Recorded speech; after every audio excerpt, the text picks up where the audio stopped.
This is FPV drone, the kind of drone you might see in the Ukrainian war. Since every month I'm getting closer and closer to draft age, I decided to learn FPV, which one day might save my life. My journey started on Ukrainian YouTube, which is basically a black hole of drone tutorials. After figuring out what I need, I ordered the cheapest drone kit from China. Meanwhile, I downloaded FPV Simulator. And holy shit, that thing is brutal. The first few hours I couldn't even fly forward. Piloting a drone requires insane coordination and concentration, which as you can see I don't have. You basically have two sticks. One controls throttle and yaw, and the other pitch and roll. And to make a turn you have to use both sticks perfectly in a sync. It's basically like patting your head and rubbing your stomach while standing on one leg. After a few hours I finally was able to fly somehow and move to a map with obstacles. Turns out flying at 100 km through virtual trees is surprisingly good cardio. At least for your stomach. Anyway, finally my drone arrived. And yeah, it's cheap and feels cheap.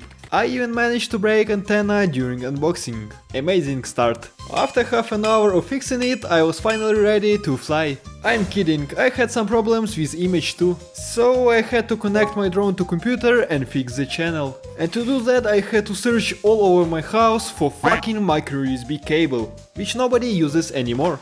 But I was still excited, and let me show my first flight. This drone is so sensitive, it probably needs therapy after every flight. And trust me, I did everything except flying.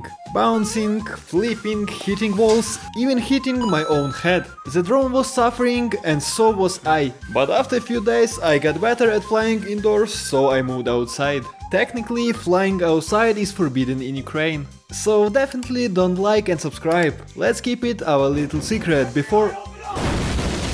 And outside is the place where drones shine. You can finally fly on full throttle, like a bird. Although it might look like old TV for you, when you wear even such cheap goggles you are fully immersed in flying. Can't imagine how expensive one feels. Let's talk about drones a bit. After hundreds of crashes, my drone was begging for retirement. So I ordered a new one which is much smaller and better for indoor flights. So you can finally rest in peace. And yeah, this one really shines at home. After a few months, this is how I fly today.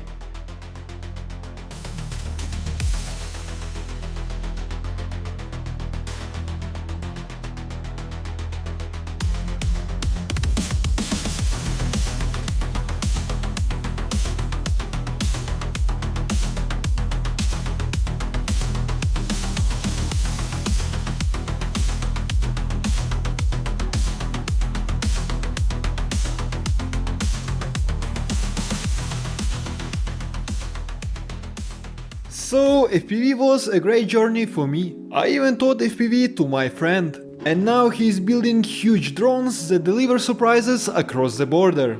If you know what I mean. But nowadays I honestly forgot the last time I flew. Everything is so restricted that I can't fly anywhere. But maybe in the future I will build my dream drone and finally will fly high in the sky.